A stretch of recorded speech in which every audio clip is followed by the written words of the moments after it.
নিজেকে শক্তিশালী করতে এই বিষয়গুলো মেনে চলুন। অন্য মানুষের কাছে নিজেকে সবসময় শান্ত রাখুন। মানুষের সাথে যখন কথা বলবেন তখন তার সাথে চোখে চোখ রেখে কথা বলুন। মানুষের সাথে সবসময় কম কথা বলুন এবং কাজ বেশি করুন। সবসময় ক্ষমতাবান মানুষের সাথে সুসম্পর্ক রাখুন।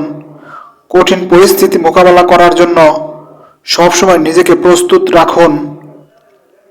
আপনার জীবনের লক্ষ্য বা উদ্দেশ্যের কথা কখনো কাউকে বলবেন না। মানুষের সাথে কথা বলার সময় আগে ভাবুন, তারপর কথা বলুন। প্রতিদিন নতুন কিছু শিখতে অভ্যাস করুন।